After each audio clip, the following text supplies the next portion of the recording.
మాజీ ముఖ్యమంత్రి వర్యులు జగన్మోహన్ రెడ్డి గారు ఎడ్యుకేషన్ సిస్టమ్కి ఎంత ప్రయారిటీ ఇచ్చినారన్నది అందరికి కూడా తెలుసు. ఈరోజు కనుక గవర్నమెంట్ స్కూల్స్ని కానీ గవర్నమెంట్ కాలేజెస్ని కానీ మనం ఒక్కసారి కనుక వెళ్ళి చూస్తే అసలు మనం గవర్నమెంట్ స్కూల్స్ని ఈ విధంగా ఊహించుకోగలమా అంటే మనం చిన్నప్పుడు ఇంకొక 15-20 సంవత్సరాల క్రితం గవర్నమెంట్ స్కూల్స్ ఎలా ఉన్నాయి, ఈరోజు గవర్నమెంట్ స్కూల్స్ ఎలా ఉన్నాయి, ఎంత మార్పు వచ్చింది, ఎంత అభివృద్ధి చెందుతూ ఉంది అన్నది స్పష్టంగా ప్రతి ఒక్కరికి కూడా అర్థమవుతుంది. అయితే జగన్మోహన్ రెడ్డి గారు అనేక సంస్కరణలను తీసుకొని వచ్చి విద్యా విప్లవాన్ని తీసుకొని వచ్చారు. ఒక ఆంధ్ర రాష్ట్రంలో భారతదేశంలోనే కాదు ప్రపంచ దేశాలకి సంబంధించి కాంపిటేటర్స్గా మన గవర్నమెంట్ స్కూల్ స్టూడెంట్స్ ఎదిగేలాగా జగన్మోహన్ రెడ్డి గారు చేసినటువంటి ప్రయత్నం ఒక అద్భుతం. ఈ విషయంలో ఆంధ్ర రాష్ట్ర ప్రజలు ఎవరు కూడా కాదనలేరు. చంద్రబాబు నాయుడు గారు 100 సంవత్సరాలు సీఎంగా ఉన్నా కూడా ఆయన ఇంత గొప్పగా గవర్నమెంట్ ఎడ్యుకేషన్ సిస్టమ్ని మార్చే అవకాశం అయితే లేదు. అయితే ఈ 9 నెలల్లో అంటే సుమారుగా 8 నెలల్లో మాత్రమే పూర్తయింది. చంద్రబాబు నాయుడు గారి ప్రభుత్వం ఈ విద్యా వ్యవస్థకు సంబంధించి ఒక డిజాస్టర్ అంటే ఏ విధంగా ఆ వ్యవస్థని నాశనం చేస్తూ ఉన్నారు అన్న దానికి నేను మీకు కొన్ని ఉదాహరణలు కూడా తీసుకొని వస్తాను. ఆయన చేసింది ఒక విద్యా విప్లవం అయితే ఈయన చేసింది టోటల్గా విద్యా వ్యవస్థని కొలాప్స్ అయ్యే పరిస్థితికి తీసుకొని వస్తూ ఉన్నారు గవర్నమెంట్ ఎడ్యుకేషన్ సిస్టమ్ని. ప్రధానంగా మీరు కనుక ఎలక్షన్ ముందు కనుక చూసుకుంటే జీవో నెంబర్ 117 రద్దు అనే విషయాన్ని తెలుగుదేశం కూటమి పార్టీ పెద్ద ఎత్తున ప్రజల ముందుకు తీసుకుని వచ్చింది. 117 జీవో రద్దు చేస్తామని వారు మేనిఫెస్టోలో కూడా ప్రకటించారు. అంటే 117 జీవోని రద్దు చేస్తాము అని. అంటే అందరూ కూడా అనుకోని ఉంటారు, తెలియదు చాలామందికి 117 జీవో అంటే ఏంటి, 117 జీవో రద్దు చేసిన దానివల్ల ఈ రాష్ట్రం చాలా బాగుపడుతుందేమో, పేద ప్రజలు వాళ్ళ యొక్క పిల్లల్ని అత్యద్భుతంగా చదివించుకుంటారేమో, పెను మార్పులు వస్తాయని చెప్పి చాలామంది ఆశపడ్డారు. అంటే ఈ 117 జీవో గురించి అవగాహన కూడా లేక నేను చెప్తున్నాను. 117 జీవో అంటే ఏంటి, మామూలుగా మన ఎడ్యుకేషన్ సిస్టంలో 3 రకాల స్కూల్స్ ఉన్నాయి. ఒకటి ప్రైమరీ స్కూల్స్ అంటే 1 నుంచి 5వ తరగతి దాకా ప్రైమరీ స్కూల్స్ ఉంటాయి. 2 యూపీ స్కూల్స్ 7వ తరగతి దాకా ఉంటాయి. హై స్కూల్స్ 10వ తరగతి దాకా ఉంటాయి. అయితే జగన్మోహన్ రెడ్డి గారు ఈ ప్రైమరీ స్కూల్స్లో ఎస్జిటీలతో మామూలుగా చదువు చెప్పిస్తారు. హై స్కూల్స్కి వచ్చేటప్పటికి బీఈడి టీచర్స్తో చదువు చెప్పిస్తారు. జగన్మోహన్ రెడ్డి గారు ఏం చేశారంటే ఈ మన గవర్నమెంట్ స్కూల్స్లో ఉండేటువంటి పిల్లలు 3వ తరగతి నుంచే మనం హై స్కూల్ టీచర్స్తో చెప్పిస్తే వీళ్ళు ఇంటర్నేషనల్ స్కూల్స్కి ఇంటర్నేషనల్ స్టాండర్డ్స్కి వీళ్ళని డెవలప్ చేయాలన్న ఆలోచనతో ఈ ప్రైమరీ స్కూల్స్లో ఉండే 3వ తరగతి నుంచి ఉండే పిల్లలందరికీ కూడా స్కూల్ అసిస్టెంట్స్ హై స్కూల్ టీచర్స్తో చదువు చెప్పించాలన్న ఆలోచనతో ఆయన 117 జీవోని తీసుకొచ్చాడు. ఈ 117 జీవోలో ప్రధానంగా ఏంటంటే హై స్కూల్కి దగ్గరగా ఉండే ప్రైమరీ స్కూల్స్, హై స్కూల్స్కి 1 కిలోమీటర్ దూరంలో ఉండే ప్రైమరీ స్కూల్స్లో ఉండేటువంటి 3, 4, 5 తరగతుల్ని హై స్కూల్స్లోకి తీసుకొని వచ్చి వారందరికీ కూడా హై స్కూల్ టీచర్లతో చదువు చెప్పించగలిగినప్పుడు 3వ తరగతి నుంచే పిల్లలు గవర్నమెంట్ స్కూల్ పిల్లలందరూ కూడా అద్భుతంగా తయారవుతారన్నది ఆయన ఆలోచన. ఈ ఉద్దేశంతో సుమారుగా 33,000 ప్రైమరీ స్కూల్స్ ఉంటే అన్నింటి జోలికి కూడా పోలా. వాటిలో కేవలం 4,100 ప్రైమరీ స్కూల్స్కి మాత్రమే హై స్కూల్స్కి దగ్గరలో ఉన్నాయి. ఈ 4,100 స్కూల్స్ ప్రైమరీ స్కూల్స్లో ఉండేటువంటి 3, 4, 5 తరగతులను తీసుకెళ్ళి హై స్కూల్స్లో చేర్పించి వారందరికీ కూడా హై స్కూల్ టీచర్స్తో చదువు చెప్పించే ప్రయత్నం చేసిందే ఈ 117 జీవో. మీరు ఒకసారి ఆలోచించండి, 33,000 స్కూల్స్లో 4,100 స్కూల్స్ మాత్రమే హై స్కూల్స్కి దగ్గరగా ఉన్నాయని వాటిల్లో ఉన్నటువంటి 3, 4, 5 తరగతులను హై స్కూల్స్లో పెట్టించి ఆ పిల్లలకి ఒక మంచి హైయర్ ఎడ్యుకేషన్ ఇప్పించాలన్న ఆలోచనతో ఆయన తీసుకున్నటువంటి ప్రయత్నం. అలా చేసేటప్పుడు సుమారుగా 8,000 మంది ఎస్జిటీలకి స్కూల్ అసిస్టెంట్స్గా కూడా ప్రమోషన్స్ ఇచ్చి 3వ తరగతి నుంచే వారికి హై స్కూల్ టీచర్స్ చేత చదువు చెప్పించే ఒక ప్రయత్నం అయితే చేసిన దానివల్ల అందరూ కూడా గగ్గోలు పెట్టినారు. ఈ వ్యవస్థ వద్దు, మాకు 5వ తరగతి దాకా ఒకే స్కూల్లో ఉండాలా అని అందరూ కూడా అన్నారు. జగన్మోహన్ రెడ్డి గారు ఇది చాలా ఒక మంచి నిర్ణయం కదా, 3వ తరగతి నుంచే మనం హై స్కూల్ టీచర్స్తో చేయించడం అన్నది ఆ పిల్లలకి మంచి ఫౌండేషన్ ఇస్తుందని చెప్పి ఆయన ఆశపడ్డారు. అయితే ఈ 117 జీవోని రద్దు చేస్తామని చెప్పి మేనిఫెస్టోలో పెట్టి సుమారుగా ఈ 8 నెలల పాటు ప్రతి శుక్రవారం కూడా ఈ టీచర్స్ యూనియన్స్ లీడర్స్తో ఈ తాడేపల్లిలో మీటింగ్స్ పెట్టారు. ప్రతి శుక్రవారం కూడా 8 నెలల పాటు టీచర్స్తో యూనియన్స్తో మీటింగ్స్ పెట్టారు. ఈ 117 జీవోని రద్దు చేయాలన్నా లేదా, 117 జీవోని రద్దు చేయాలన్నా లేదా అనేది.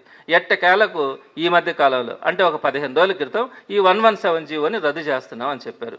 ఎప్పుడైనా కూడా మీరు ఆలోచించండి, ఒక సిస్టమ్ని రద్దు చేసినప్పుడు మళ్ళీ పాత సిస్టంలోకి వస్తారు అని చెప్పి ఆశిస్తారు ఎవరైనా కూడా. అంటే ఇప్పుడు ల్యాండ్ టైటిలింగ్ యాక్ట్ రద్దు అన్నారు, ఆ రద్దు అన్నప్పుడు పాత సిస్టంలోకి వస్తారనుకుంటారు, మళ్ళీ దాన్ని తీసుకొచ్చి ఇంకొక కన్ఫ్యూషన్ సిస్టంలోకి తీసుకెళ్లడం చంద్రబాబు నాయుడు గారికి అలవాటు. అలానే ఉచిత ఇసుక అన్నారు, ఉచితం ఉందా దాంట్లో?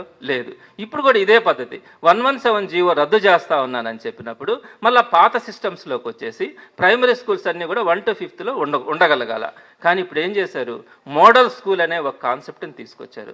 ఎంత దారుణమైన ఇష్యూ అంటే మీరందరూ కూడా మీకు తెలుసు, ప్రతి పంచాయతీలో కూడా సుమారుగా 3 ప్రైమరీ స్కూల్స్ నుంచి 4-5 ప్రైమరీ స్కూల్స్ కూడా ఉంటాయి ఒక్కొక్క పంచాయతీలో.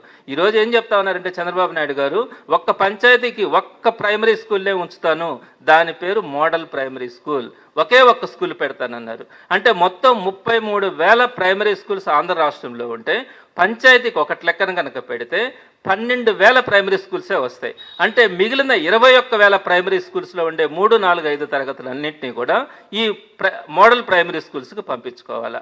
అంటే మీరు ఒక్కసారి చూడండి, 117 జీవో ద్వారా సుమారుగా 4,100 ప్రైమరీ స్కూల్స్ నుంచి మాత్రమే హై స్కూల్స్లోకి వెళ్తే ఈరోజు 22,000 ప్రైమరీ స్కూల్స్ అవన్నీ కూడా ఫౌండేషన్ స్కూల్స్ అంటే 1-2 తరగతులకు మాత్రమే పరిమితం అవుతా ఉన్నాయి. మరి 22,000 స్కూల్స్ ప్రైమరీ స్కూల్స్ హోదాని కోల్పోయి వారందరినీ కూడా 60 మంది కంటే ఎక్కువగా ఉండే మోడల్ ప్రైమరీ స్కూల్, అది ఎంత దూరమైనా ఉండదండి, అది 2 కిలోమీటర్ల, 3 కిలోమీటర్ల, 4, 5 కిలోమీటర్లైనా కూడా ఆ ప్రైమరీ స్కూల్కి పంపించుకోవాల్సిన పరిస్థితి ఉంది. ఎక్కడైనా కూడా 3వ తరగతి నుంచి ప్రతి పంచాయతీలో కూడా కొన్ని దగ్గరలో 4-5 గ్రామాలు కలిపి కూడా ఒక పంచాయతీ ఉంటుంది. ఒక పంచాయతీకి ఒక ప్రైమరీ స్కూల్ పెట్టినప్పుడు ఈ గ్రామాల్లో ఉండేటువంటి ప్రతి స్టూడెంట్ కూడా 3వ తరగతి కోసం ఆ ప్రైమరీ స్కూల్, ఆ మోడల్ ప్రైమరీ స్కూల్కి పోవాలంటే సాధ్యమవుతుందా? ఈ వ్యవస్థ నిలబడుతుందా? ఎప్పటి నుంచో ఉంది మనకి. హరిజన వాడికి ఒక స్కూల్ ఉంటుంది, అరుంధతి వాడికి ఒక స్కూల్ ఉంటుంది, అట్లా ఊర్లో ఒక స్కూల్ ఉంటుంది, ప్రైమరీ స్కూల్స్. అందరూ కూడా వాళ్ళకి దగ్గరలో ఉన్నటువంటి ఆ ప్రైమరీ స్కూల్స్లో చదివించుకుంటూ 5వ తరగతి అయిన తర్వాత హై స్కూల్స్కి పంపించుకుంటా ఉన్నారు. తర్వాత మనం 117 జీవో తీసుకొని వచ్చి కొన్ని స్కూల్స్ని మాత్రమే మనం ఆ విధంగా తీసుకొని వస్తే ఈరోజు 22,000 ప్రైమరీ స్కూల్స్ వాటి యొక్క ఉనికిని కోల్పోయి పెద్ద ప్రమాదంలోకి పడే పరిస్థితిని ఈరోజు మనం చూస్తూ ఉన్నాం. ఇంకోటి ఏం చెప్పారు, 22,000 ప్రైమరీ స్కూల్స్లో కొన్నింటిని 5వ తరగతి దాకా ఉంచుతామని చెప్పి ఈరోజు బలవంతంగా టీచర్లని మీరందరూ కూడా మోడల్ ప్రైమరీ స్కూల్స్కి పంపించాల్సిందే, మీవన్నీ కూడా 2వ తరగతికి మాత్రమే పరిమితం అవుతాయి, దానికి బాధ్యత మీరే వహించాలని చెప్పి టీచర్లకు చెప్తా ఉన్నారు. అంటే పంపించకపోతే టీచర్లనే బాధ్యులను చేస్తూ ఉన్నారు. పేరెంట్స్ కనుక ప్రెషర్ చేస్తే మీ టీచర్లే మోడల్ స్కూల్స్కి పంపించేస్తూ ఉన్నారు, మీ టీచర్లే బాధ్యులని చెప్తా ఉన్నారు. ఈ విధంగా టీచర్లని మధ్యలో నలుపుతా ఉన్నారు. అంటే పంపించకపోతే టీచర్లను తిడతా ఉన్నారు, పంపిస్తే పేరెంట్స్ కనుక గొడవ చేస్తే మీ టీచర్లే ఆ మోడల్ స్కూల్స్కి పంపించేస్తా ఉన్నారు మీ స్కూల్స్ నుంచి అని చెప్తా ఉన్నారు. ఈ విధంగా ఈరోజు ప్రైమరీ స్కూల్ వ్యవస్థలో గతంలో 117 జీవో ద్వారా ఒక అద్భుతమైనటువంటి వ్యవస్థను తీసుకురావాలని 4,100 స్కూల్స్కి మాత్రమే ప్రయత్నిస్తే ఈరోజు 22,000 స్కూల్స్ సుమారుగా ప్రైమరీ స్కూల్స్ హోదాన్ని కోల్పోతా ఉన్నాయంటే ఎంతటి డిజాస్టర్ ఉంటుందన్నది మీరు ఆలోచించండి. అదేవిధంగా రెండవది అప్పర్ ప్రైమరీ స్కూల్, ఇక్కడ 7వ తరగతి దాకా ఉంటుంది. ఈ అప్పర్ ప్రైమరీ స్కూల్స్కి వచ్చేటప్పటికి మన రాష్ట్రంలో 3,156 అప్పర్ ప్రైమరీ స్కూల్స్ ఉన్నాయి, అంటే 7వ తరగతి దాకా ఉంటాయి. ఈరోజు ఒక్క అప్పర్ ప్రైమరీ స్కూల్ కూడా ఉండకూడదు అన్నది చంద్రబాబు నాయుడు గారు తీసుకున్నటువంటి నిర్ణయం. చూడండి, మీరు ఎప్పుడైనా కూడా చూడండి, 7వ తరగతి దాకా ఆ దగ్గరలో ఉన్నట్టు ఆడపిల్లలు కానీ వారందరూ కూడా పోయి చదువుకుంటామంటే ఈరోజు వాటన్నింటిలో కూడా ఏం చెప్తా ఉన్నారు, అప్పర్ ప్రైమరీ స్కూల్లో 6, 7 తరగతులు ఉంటాయి కదా, వాటిలో 30 మంది పిల్లలు కనుక లేకపోతే దాన్ని అప్పర్ ప్రైమరీ స్కూల్ హోదాన్ని తగ్గించేసి దాన్ని ప్రైమరీ స్కూల్గా మారుస్తామంటున్నారు. అంటే ఈ 6, 7 తరగతుల పిల్లలు ఏం చేయాలి? అప్పుడు ఎక్కడో హై స్కూల్ 5 కిలోమీటర్లు 6 కిలోమీటర్ల దూరంలో ఉండే హై స్కూల్కి పోవాలా. గవర్నమెంట్ స్కూల్స్లో ఇది సాధ్యమవుతుందా? ప్రైవేట్ స్కూల్స్లో అయితే వర్కౌట్ అవుతుందా కాదా, ఇంతమంది పిల్లలు ఉన్నారు కాబట్టి నాకు ఇది వర్కౌట్ కాదేమని ప్రైవేట్ ఇన్స్టిట్యూషన్స్ ఆలోచిస్తాయి. గవర్నమెంట్ వాళ్ళు కనీసం 1-2 పిల్లలు ఉన్నా కూడా అక్కడ చదువు చెప్పాల్సిన బాధ్యత ప్రభుత్వాన్ని. అట్లాంటిది అప్పర్ ప్రైమరీ స్కూల్ వ్యవస్థని ఈరోజు పూర్తిగా నిర్వీర్యం చేస్తూ ఉన్నారు. 3156 అప్పర్ ప్రైమరీ స్కూల్స్ ఉంటే సుమారుగా 2500 అప్పర్ ప్రైమరీ స్కూల్స్లో 6-7 తరగతుల్లో 30 మంది కంటే తక్కువ మంది పిల్లలు ఉన్నారు. మరి ఈ అప్పర్ ప్రైమరీ స్కూల్స్లో ఉండి 6-7 మంది పిల్లలందరినీ హై స్కూల్స్కి పంపించి దూరంగా పంపిస్తే అది సాధ్యం కాదు, వాళ్ళు పోలేరు. సో అప్పర్ ప్రైమరీ స్కూల్స్లో సుమారుగా 75% అప్పర్ ప్రైమరీ స్కూల్స్ అన్నీ కూడా ప్రైమరీ స్కూల్ స్థాయికి దిగజారిపోయినాయి. మిగిలినవి వాటిని హై స్కూల్స్గా మారుస్తామని చెప్తా ఉన్నారు. సో ఇది ఒక పెద్ద డిజాస్టర్. ఇకపోతే మూడవది high school plus. Jaganmohan Reddy గారు హై స్కూల్ ప్లస్ వ్యవస్థను తీసుకొని వచ్చినారు. ఎందుకంటే ఎక్కడైనా కూడా గ్రామాల్లో 10th వరకు హై స్కూల్లో చదువుకున్న తర్వాత ఇంటర్మీడియట్కి జూనియర్ కాలేజీకి పోవాలంటే దూరంగా ఉంటుందన్న ఆలోచనతో జగన్మోహన్ రెడ్డి గారు ఏం చేశారంటే ప్రతి మండలంలో ఒక హై స్కూల్ని హై స్కూల్ ప్లస్గా అప్గ్రేడ్ చేస్తున్నారు. అంటే ఇంటర్మీడియట్ దాకా చదువు చెప్పించాలా అని. అందులో భాగంగా 292 హై స్కూల్స్ని మన రాష్ట్రంలో హై స్కూల్ ప్లస్ ఆడపిల్లలకు మాత్రమే ఇంటర్మీడియట్ అందులో చదువు చెప్పేలాగా హై స్కూల్ ప్లస్గా ప్రమోషన్ ఇచ్చి సుమారుగా 1800 మందిని హై స్కూల్లో పనిచేస్తున్నటువంటి పీజీ అర్హత కలిగినటువంటి పీజీటీలుగా వారందరికీ కూడా ప్రమోట్ చేసి వారందరి దగ్గర హై స్కూల్ ప్లస్ల్లో చదువు చెప్పిస్తా ఉన్నారు. 292 హై స్కూల్ ప్లస్ని తయారు చేసినాడు. అయితే ఆయన జూన్లో కొత్త ప్రభుత్వం ఏర్పడింది. దానికి ఒక 2 నెలల ముందు ఇంకొక 210 హై స్కూల్ ప్లస్ని కో ఎడ్యుకేషన్ కోసం జగన్మోహన్ రెడ్డి గారు వాటన్నిటిని కూడా అప్గ్రేడ్ చేసినారు. అయితే ఆయన ఆ నిర్ణయం తీసుకున్న 2 నెలలకే ప్రభుత్వం మారింది, కూటమి ప్రభుత్వం అధికారంలోకి వచ్చింది. మీరు నమ్మతారో నమ్మరు, ఈ 210 హై స్కూల్ ప్లస్లు అప్గ్రేడ్ అయినాయి కదా, ఇందులో పిల్లలు చేరారు కదా, ఒక్క టీచర్ను కూడా హై స్కూల్ ప్లస్లో అలాట్ చేయలేదు. ఎంత ఘోరమో చూడండి. హై స్కూల్ ప్లస్లో గవర్నమెంట్ సిస్టంలో ఈరోజు కో ఎడ్యుకేషన్లో 210 హై స్కూల్స్ ఈ సంవత్సరం అంటే లాస్ట్ 2024 మార్చిలో అప్గ్రేడ్ అయ్యి జూన్లో కల్లా వాళ్ళకి ఐవాళ్ళని ప్రొవైడ్ చేయాల్సి ఉంటే ఒక్క హై స్కూల్ ప్లస్లో కూడా ఒక్క టీచర్ను కూడా ప్రొవైడ్ చేయకపోగా ఏం చేశారు ఈ మధ్యకాలంలో వాటిల్లో సరైనటువంటి క్వాలిటీ ఎడ్యుకేషన్ లేదు. నువ్వు ఒక్క టీచర్ని కూడా ప్రొవైడ్ చేయకుంటే క్వాలిటీ టీచింగ్ అంటే వస్తుంది? అసలు టీచింగే లేదు అక్కడ. మరి క్వాలిటీ టీచింగ్ అని లేదని చెప్పి ఈరోజు ఉన్నటువంటి పాత 290 హై స్కూల్ ప్లస్లు, కొత్తగా పెట్టినటువంటి 210 హై స్కూల్ ప్లస్లు, వీటన్నింటినీ కూడా నేను రద్దు చేస్తున్నానని చెప్పారు హై స్కూల్ ప్లస్ని. ఎంత మంచి ఉద్దేశంతో జగన్మోహన్ రెడ్డి గారు ఆడపిల్లలకు కానీ పిల్లలందరికీ కూడా అందుబాటులో ఇంటర్మీడియట్ ఎడ్యుకేషన్ ఉండాలా అన్న ఆలోచనతో ఆయన హై స్కూల్ ప్లస్ల వ్యవస్థను తీసుకొని వస్తే దాన్ని కూడా ఈరోజు నిర్వీర్యం చేసి ఆ హై స్కూల్ ప్లస్ల్లో నేను గవర్నమెంట్ జూనియర్ కాలేజెస్ కొన్ని అవసరమైన చోట్ల పెడతాను అని చెప్తా ఉన్నారు. ఏంటి జిల్లా పరిషత్ హై స్కూల్స్లో గవర్నమెంట్ జూనియర్ కాలేజెస్ని మీరు ఏ ప్రాతిపదికన పెడతారు, ఎన్నని పెడతారు, ఏ విధంగా కుదురుతుంది? అసలు సాధ్యమా ఇది? ఫుల్ టైమ్గా గవర్నమెంట్ జూనియర్ కాలేజెస్ని జిల్లా పరిషత్ మేనేజ్మెంట్స్లో పెట్టడం అనేది సాధ్యమవుతుందా? ఎన్ని పెడతారు? ఇప్పుడు చదివే పిల్లకాయలు ఏం చేయాలా? వాళ్ళకి ఈ రోజు దాకా టీచర్స్ని పెట్టకపోతే వాళ్ళు ఏ విధంగా చదువుకోవాలా? గవర్నమెంట్ వ్యవస్థ బాగుపడాలంటే ఇంకే విధంగా బాగుపడుతుంది? ఇంకొక ప్రధానమైనటువంటి సమస్య, ఎప్పటి నుంచో ఎంఈఓ వ్యవస్థ ఉంది. జగన్మోహన్ రెడ్డి గారు వచ్చిన తర్వాత MEO 1, MEO 2 అనే 2 పోస్టులు క్రియేట్ చేసి 600 మందికి పైగా MEOలను కొత్తగా రిక్రూట్ చేసి వ్యవస్థని ఇంకా ప్రక్షాళన తీసుకురావాలని చెప్పి MEO 2 వ్యవస్థని తీసుకొని వచ్చినారు. అందులో భాగంగా MEO 1 వ్యవస్థలో గవర్నమెంట్ నుంచి వచ్చిన వాళ్ళు ఉంటే MEO 2 వ్యవస్థలో జిల్లా పరిషత్ నుంచి వచ్చే వాళ్ళు ఉంటారు. ఈరోజు జగన్మోహన్ రెడ్డి గారు MEO 2 వ్యవస్థని తీసుకొచ్చినారని MEO 2 వ్యవస్థని ఈరోజు రద్దు చేసే ప్రయత్నం చంద్రబాబు నాయుడు గారు చేస్తూ ఉన్నారు. నేను ఒకటి చెప్తా ఉన్నా, జిల్లా పరిషత్తులో స్కూల్ అసిస్టెంట్స్గా చేరినటువంటి టీచర్స్ అందరూ కూడా ఎలాంటి ప్రమోషన్స్ లేకుండా కొన్ని దశాబ్దాలుగా వాళ్ళ స్కూల్ అసిస్టెంట్స్గానే ఉంటా ఉంటే జగన్మోహన్ రెడ్డి గారు తీసుకున్నటువంటి నిర్ణయం వల్ల వాళ్ళు MEO 2లుగా ప్రమోషన్స్ కొంతమందికి వస్తూ ఉంటే హై స్కూల్ ప్లస్లు ఉన్నప్పుడు పీజీటీలుగా ప్రమోషన్స్ వచ్చి వారందరూ కూడా గౌరవమైనటువంటి ప్రమోషన్స్ని పొందేదానికి అవకాశం ఏర్పడింది. ఈరోజు మీరు హై స్కూల్ ప్లస్లు రద్దు చేస్తూ ఉన్నారు, MEO 2 వ్యవస్థను రద్దు చేస్తూ ఉన్నారు. ఇంకా ఏ విధంగా జిల్లా పరిషత్ హై స్కూల్స్లో ఉండే స్కూల్ అసిస్టెంట్స్కి ఒక్క ప్రమోషన్ కూడా లేకుండా వాళ్ళ సర్వీస్లో మొత్తం కూడా అదే విధంగా రిటైర్ అయ్యే పరిస్థితికి వచ్చింది. ఈ విధంగా ఎక్కడా కూడా ప్రతి చోట కూడా కేవలం 8 నెలల కాలంలోనే ఈ డిజాస్టర్ అన్నది ఎడ్యుకేషన్ సిస్టంలో, ప్రత్యేకంగా గవర్నమెంట్ ఎడ్యుకేషన్ సిస్టంలో ఒక డిజాస్టర్ని మనం చూస్తూ ఉన్నాం. అన్ని వ్యవస్థలు కూడా పాడైపోతూ ఉన్నాయి. ప్రైమరీ స్కూల్స్ని పాడు చేస్తూ ఉన్నారు, యూపీ స్కూల్స్ని పాడు చేస్తూ ఉన్నారు, హై స్కూల్ ప్లస్లు కూడా పాడు చేస్తూ ఉన్నారు. ఇకపోతే గవర్నమెంట్ జూనియర్ కాలేజెస్ ఉన్నాయి. గవర్నమెంట్ జూనియర్ కాలేజెస్లో నియర్లీ 70% కాంట్రాక్ట్ ఎంప్లాయీస్ ఉన్నారు. వారందరినీ కూడా రెగ్యులర్ చేసి ఒక మంచి క్వాలిటీ ఎడ్యుకేషన్ ఇవ్వాలని చెప్పి ఒక జీవోని జగన్మోహన్ రెడ్డి గారు తీసుకొని వస్తే ఆ జీవోని కూడా రద్దు చేసే పరిస్థితి ఈరోజు మనం చూస్తూ ఉన్నాం. ఏ ఒక్క కాంట్రాక్ట్ ఎంప్లాయీని కూడా నేను రెగ్యులర్ చేసే పరిస్థితి లేదు. తెచ్చాం, జీవో కూడా తెచ్చాం, అసెంబ్లీలో కానీ కౌన్సిల్లో కానీ అవన్నీ కూడా పాస్ అయినాయి. అదేవిధంగా గవర్నర్ ఆమోదంతో అది జీవో కూడా తయారైతే ఈరోజు ఆ జీవోను కూడా ఇంప్లిమెంట్ చేయకుండా వారందరినీ కూడా రెగ్యులర్ చేయలేమని చెప్తా ఉన్నారు. ఇది ఎక్కడైనా కూడా మనం చూస్తామా? ఎక్కడైనా కూడా గవర్నమెంట్ ఎడ్యుకేషన్ సిస్టమ్ బాగున్నప్పుడే పేద పిల్లలు చక్కగా చదువుకునే పరిస్థితి ఉంటుంది. జగన్మోహన్ రెడ్డి గారిని ఒక్కసారిగా గుర్తు తెచ్చుకుందాం. ఆయన ఎంత మార్పులు చేస్తున్నారు. గవర్నమెంట్ స్కూల్స్ ఒకప్పుడు ఎట్టున్నాయి, కింద కూర్చుంటే గచ్చులు వేసిపోయి పైనుంచి ఎప్పుడు పెచ్చులు పడతాయో తెలియక చెమటలు బట్టి కారుతా ఉంటే ఎవరైనా ఆడపిల్లలు యూరిన్కి పోవాల్సి ఉంటే కిలోమీటర్ల దూరంలో నడిచిపోవడం.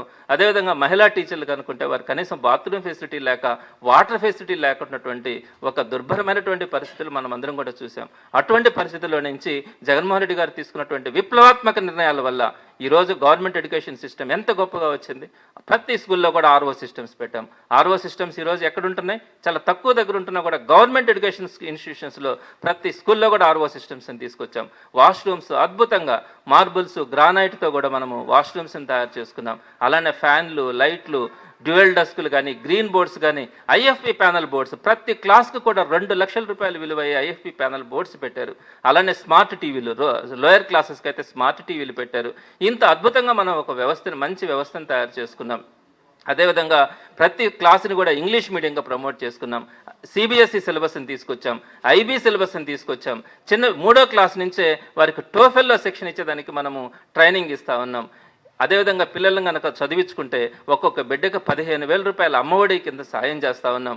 అదేవిధంగా హైయర్ ఎడ్యుకేషన్ వాళ్ళు ఎంత చదువుకున్నా కూడా వారందరికీ కూడా ఫుల్ ఫీజు రియంబర్స్మెంట్ ఇస్తూ ఉన్నాము, వసతి దీవెన ఇస్తూ ఉన్నాము. విదేశాల్లో చదువుకుంటే 25 లక్షల దాకా కూడా విదేశీ విద్యా దీవెన ఇస్తూ ఉన్నాము. ఇలా అనేకమైనటువంటి అద్భుతమైన విప్లవాత్మక మార్పులు తీసుకొని వచ్చినాం. మీకు ఒక విషయం తెలుసా? లాస్ట్ సెప్టెంబర్లో గవర్నమెంట్ స్కూల్స్లో చదువుతున్నటువంటి పిల్లల్ని మనము యుఎస్కి పంపించాం. అంతర్జాతీయ వేదికల మీద వాళ్ళతో మాట్లాడిచ్చాం. ఎక్కడైనా కూడా యునైటెడ్ నేషన్స్ వాటిల్లో కూడా మన పిల్లలు వెళ్ళి అద్భుతంగా వాళ్ళు అక్కడ ప్రసంగించారు. గవర్నమెంట్ స్కూల్స్ పిల్లలు ఎప్పుడైనా విన్నామా ఆ విధంగా మన పిల్లలు తయారవుతారని? అంతటి అద్భుతమైనటువంటి వ్యవస్థని జగన్మోహన్ రెడ్డి గారు గవర్నమెంట్లో ఎడ్యుకేషన్ సిస్టమ్ని తీసుకొని వచ్చుకుంటే ఈరోజు మీరు చేస్తున్నటువంటి నిర్ణయాల వల్ల అటు స్టూడెంట్సే కాదు, టీచర్స్ అందరూ సఫర్ అవుతా ఉన్నారు. చెరుగా మీకు ఇంకొక విషయం కూడా చెప్తా ఉన్నాను. డిఎస్సి 16,000 ఉద్యోగాలు మీరు ఇస్తానని చెప్పారు. ఎంత ఊదరగొట్టారు? 50,000 వ్యాకెన్సీస్ ఉన్నాయి. మేము రాగానే ఒక మెగా డిఎస్సి 50,000 ఇస్తామని చెప్పారే. మీరు వచ్చినాక వెంటనే మొట్టమొదటి సంతకం 16,000 ఉద్యోగాల కోసం నేను డిఎస్సి మీద సంతకం పెడతా ఉన్నానని చెప్పారు. ఈ రోజుకి ఆ మొదటి సంతకం ఏమైంది? ఎక్కడ అమలవుతా ఉంది? మీరే కేసులే ఇచ్చినారు, కోర్టుల్లో కేసులే ఇచ్చి ఆ డిఎస్సి అమలు కాకుండా మీరే ఆపుకుంటా ఉన్నారు. ఈ సాధ్యమా? మీరు ప్రైమరీ స్కూల్స్ ఈ విధంగా 22,000 ప్రైమరీ స్కూల్స్ని డిమోట్ చేసినారు, యూపీ స్కూల్స్ని డిమోట్ చేసినారు, హై స్కూల్ ప్లస్లు లేకుండా చేస్తూ ఉన్నారు, MAO2 వ్యవస్థను రద్దు చేస్తూ ఉన్నారు. ఇన్ని చేసిన తర్వాత నాకు తెలిసి ఆల్మోస్ట్ ఉండే టీచర్స్లోనే మోర్ దాన్ 10,000 టీచర్స్ సర్ప్లస్లో ఉన్నారు. ఇంకా ఏ విధంగా మీరు 16,000 ఉద్యోగాలు ఇస్తారు? ఈరోజు సుమారుగా 5 లక్షల మంది డిఎస్సి మీరు వేస్తారని ఆ పరీక్షల కోసం ప్రిపేర్ అవుతా నెలల తరబడి వాళ్ళ ఇళ్లలోకి వచ్చి ప్రిపేర్ అవుతా ఉన్నారు ఆశతో. మీరు దీని మీద కేసులు వేసుకుంటా డిఎస్సిని పోస్ట్ పోన్ చేసుకుంటా ఉన్నారు. ఇన్ని సమస్యల మధ్యలో మీరు డిఎస్సిని అమలు చేయగలరా? ఆ అన్ఎంప్లాయీస్ అంతా కూడా 5 లక్షల మంది వెయిట్ చేస్తూ ఉన్నారే ఆ 16,000 ఉద్యోగాల కోసం. వారికి ఉద్యోగం ఇస్తారా? ఇవన్నీ పాపాలు కదా. ఇంత వ్యవస్థని టీచర్స్ అందరినీ కూడా ఏ విధంగా వాళ్ళకి ప్రమోషన్స్ వస్తాయి? ఏ విధంగా వాళ్ళకి ఈరోజు ఒక మంచి ఫెసిలిటీస్ ఉంటాయి? మీకు ఇంకొక విషయం కూడా చెప్తాను. ఐఎఫ్పి ప్యానల్ బోర్డ్స్ 2 లక్షల రూపాయల లెక్కన మనం ఒక స్కూల్కి ఇస్తే వాటిని రిపేర్ వస్తే రిపేర్ చేయొచ్చు. అట్లా అదేవిధంగా పిల్లలందరికీ కూడా బైజూస్ ట్యాబ్స్ ఇచ్చాం. ఈరోజు ట్యాబ్స్ రిపేర్లు వస్తే రిపేర్లు చేయొచ్చు. అట్లా అసలు మీకు ట్యాబ్స్ ఎందుకు అడుగుతా ఉన్నారంటే గవర్నమెంట్ స్కూల్స్లో. అదేవిధంగా ఆర్ఓ సిస్టమ్స్ రిపేర్ వస్తే ఆర్ఓ సిస్టమ్స్ని రిపేర్ చేయొచ్చు. ఇట్లా ఇంగ్లీష్ మీడియం విద్యను రద్దు చేసినారు, టోఫెల్ సెక్షన్ అని రద్దు చేసినారు, ఐబీ సిలబస్ అని రద్దు చేసినారు, సిబిఎస్ఈ సిస్టమ్ అని రద్దు చేసినారు. ఎన్ని రద్దు చేసుకుంటా పోతారు? ఈ వ్యవస్థ కరెక్టా? ఎంత విప్లవాత్మకమైనటువంటి మార్పులను జగన్మోహన్ రెడ్డి గారు తీసుకొని వస్తే మీరు విధ్వంసం చేస్తూ ఉన్నారు. విధ్వంసం అనే పదం మీకు సరిపోతుందని కూడా నేను తెలియజేస్తా ఉన్నా. ఈ గవర్నమెంట్ ఎడ్యుకేషన్ సిస్టమ్ని ఇంత ఇబ్బంది పెట్టే పరిస్థితులకు మరలా వెనక్కి తీసుకెళ్తే మనం సుమారుగా 75,000 కోట్లు ఖర్చు పెట్టి ఎడ్యుకేషన్ సిస్టమ్ని తీసుకొచ్చినటువంటి మార్పులు ఈరోజు మనం ఏం చేయబోతా ఉన్నాం? ఏ విధంగా మనం పేద ప్రజలకి ఒక మంచి ఎడ్యుకేషన్ని ఇవ్వాలన్న ఆలోచనతో మనం ముందుకెళ్తాం? ఒక్కసారిగా చంద్రబాబు నాయుడు గారు, లోకేష్ గారు మీరు ఆలోచించండి. ఈ విధమైనటువంటి మొత్తం వ్యవస్థలను రద్దు చేయడం కానీ, జగన్మోహన్ రెడ్డి గారు ఏదైతే ఒక మంచి ఆలోచించినారో జగన్మోహన్ రెడ్డి గారు ఆలోచనలే ఉండకూడదన్న ఆలోచనతో జగన్మోహన్ రెడ్డి గారి మీద ఉంటే మా మీద మీరు కోపం తీర్చుకోండి. అంతేగాని పేద ప్రజలకు ఉపయోగపడేది ఒక మంచి ఎడ్యుకేషన్ సిస్టమ్ కావాల్సినటువంటి ఈ ఫెసిలిటీస్ అన్నిటినీ కూడా మీరు వీటన్నిటిని కూడా రద్దు చేయడమో పాడు చేయడమో చేస్తే భవిష్యత్తులో మీరు సమాధానం చెప్పుకోవాల్సి వస్తుందని చెప్తా ఉన్నాను. ఈరోజు కూటమి ప్రభుత్వానికి అర్థమైనట్టుంది, ఇంకపోతే మనకు లేదు, ప్రజల్లో విపరీతమైనటువంటి మార్పు వచ్చేసింది, ఇంకా మనం ఏం చేసినా నమ్మే పరిస్థితి లేదు అనే ఆలోచనకి మీరు కూడా వచ్చినారు. ఈ ఒక్క కారణంతో మీరు మొత్తం ఇంక ఏమి ఇచ్చినా ఇవ్వకున్నా వాళ్ళు ఓట్లేరని, మీరు ఏమీ ఇవ్వదలుచుకోలేదని మీరే చెప్తా ఉన్నారు. చివ్వకపోతే పోయింది. ఈ విధంగా ఉన్నటువంటి వాటిని కూడా వ్యవస్థలను కూడా పాడు చేయడం అన్నది మంచి పద్ధతి కాదని చెప్పి కూటమి ప్రభుత్వానికి వైఎస్ఆర్సీపీ నుంచి హెచ్చరిస్తా ఉన్నాం.